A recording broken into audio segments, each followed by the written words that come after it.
Saya dari awal sudah menyatakan banyak tulisan saya tentang tidak persetujuan saya untuk pembangunan kereta cepat karena terlalu mahal. Kemudian juga yang mau naik siapa? Karena kosnya pasti mahal kecuali nanti disubsidi. Yang itu menyalahi Perpres 107 waktu itu. Nah, lalu saya terus media mengikuti saya dan seterusnya. Lalu saya dipanggil Pak Presiden 16 Mei 2016. Saya tanya pada Pak Presiden, sebetulnya ini ide siapa sih? Kok seperti ini? Jawaban Pak Presiden, itu ide saya, Mas. Karena untuk menjadi bangsa yang besar, kita harus mempunyai teknologi tinggi. Dan saya memilih kereta cepat karena dibantu Cina, itu waktu saya diajak naik kereta oleh Xi Jinping, ini enak sekali dan Cina mau bantu. Saya bilang, oke Pak, tetapi kosnya mahal sekali. Enggak, tenang saja. Tidak apa-apa, bisa kita biayai. Ya sudah, saya sudah sampaikan kemungkinan-kemungkinan yang sekarang terjadi. Jadi kalau sekarang berkomentar lagi, ya saya sudah sampaikan langsung pada Pak Presiden dan ini sekarang terjadi. Nah ini belum apa-apa. Yang nanti saya khawatirkan, ketika operation maintenance kereta ini sudah jadi, itu juga sangat tinggi. Lalu yang mau naik siapa? Karena jurusannya hanya dari Halim sampai Padalarang, tidak lagi sampai Bandung. Tidak berhenti di Kerawang, tidak berhenti di Walini. Sehingga pertanyaan saya, kalau kita mau ke Bandung, naik kereta cepat, katakan 40 menit, tapi habis itu turun kereta, lalu sambung apa? Angkot, bus, atau kereta parahyangan, itu merepotkan. Karena orang membawa bagasi, lalu menggendong anak, kan susah. Sehingga pertanyaan saya, siapa yang mau naik? Ketika yang mau naik sedikit, tentu cost untuk operation maintenance-nya naik. Lalu kapan kembalinya itu bisa dihitung, ada hitung-hitungannya.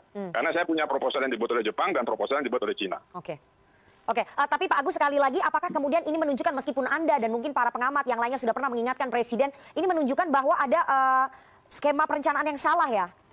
Bukan yang salah setelah berjalan, dari dulu juga salah. Makanya saya bilang kan terlalu mahal. Karena saya sudah pastikan, saya sampaikan pada Pak Presiden, pasti akan ada hal-hal yang membuat Pak Presiden repot. Nah sekarang ini yang terjadi. Ya kan, jadi bukan salah karena sudah jalan lalu salah, enggak. Memang dari awal itu hitung-hitungannya. Kalau yang dibuat oleh Jepang itu kan, ini kan proyek Jepang, lalu diminta paksa oleh pemerintah diberikan pada Cina. Ini bukan pakai tender ya. Pejabat negara yang selalu menjadi kepercayaan pemimpin populer, ya dia lagi, ternyata sekarang tugasnya ditambah untuk menyelesaikan proyek kereta cepat Bandung-Jakarta. Triliunan anggarannya untuk membangun dengan harga lebih mahal daripada membangun kereta Beijing-Shanghai yang berbatu, bergunung yang terjal secara harga per kilometernya. Membangunnya di saat negara lagi miskin lagi, tak beruang, ditambah ekonomi rakyat bawah Senin Kemis. Sementara pejabatnya hanya peduli pada maunya oligarki. Jadinya membangun jaringan kereta cepat itu harus, sekali lagi harus, dan pastinya pakai hutang. Lalu dengan hutang yang kelewat besar tersebut, apa balik nilai ekonomis dengan banyaknya komuter orang yang memakai transportasi kereta cepat tadi? Pertanyaan berikutnya, apa sih urgensinya membangun proyek mercusuar seperti begitu? Proyek itu kalau kita bandingkan dengan uang yang sama buat beli kapal nelayan misalnya, nelayannya kaya, rakyat dapat makan sehat ikan, perompak hasil kekayaan laut Indonesia, kapal-kapal asing terusir, Indonesia nelayannya pasti lebih makmur. Kalau uang yang sama dibikin proyek oleochemical, turunannya kelapa sawit, ada lebih 50 produk dasar agar Indonesia tidak impor, dan ini membantu devisa negara. Kalau uang yang sama untuk membangun smelter nikel milik sendiri, tidak ada asingnya, smelter koper, smelter bauksit, smelter ferro, maka industri mineral Indonesia menguasai dunia dan menjadi pahlawan devisa. Hal ini semua yang dinamakan best value of money. Dengan uang yang sama, apa impact yang didapat dan keuntungan mana yang terbesar didapat? Multiplier efek yang ditimbulkan, dan produk tadi harus menjadi efek gentar negara. Kayaknya nggak ada pejabat negara yang menghitung cost accounting berdasarkan best value of money. Lah pejabatnya begitu duduk lupa fungsinya. Yang ingat gimana nanti kalau pensiun anak cucuku harus makmur. Jadi proyek apa saja yang penting cepat dan tidak pakai produk dalam negeri. Kalau produk dalam negeri, PPATK bisa cek arus uangnya. Kalau dari luar negeri nggak bisa. Jadi ya mainnya di luar supaya cuannya nggak kelihatan. Berapa yang buat proyek, berapa yang ditilep. Oke deh, begini kita coba ajarin cara bisnis, dagang, dan bernegara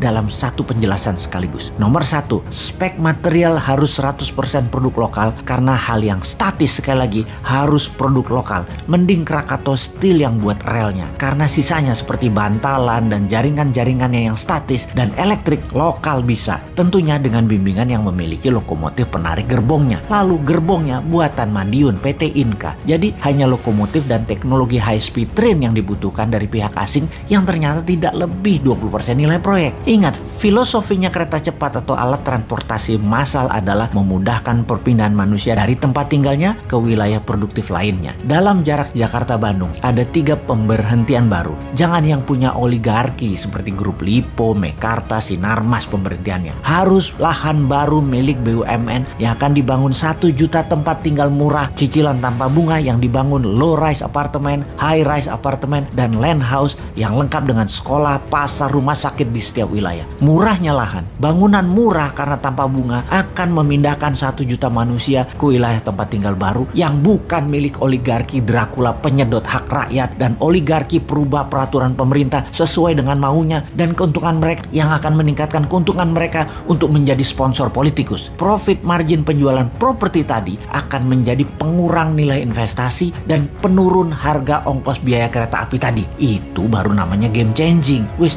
ngono wae sarannya. Semoga didengar oleh orang yang peduli di atas sana kalau masih punya tempat di pikirannya untuk memikirkan rakyat dengan ilmu lain.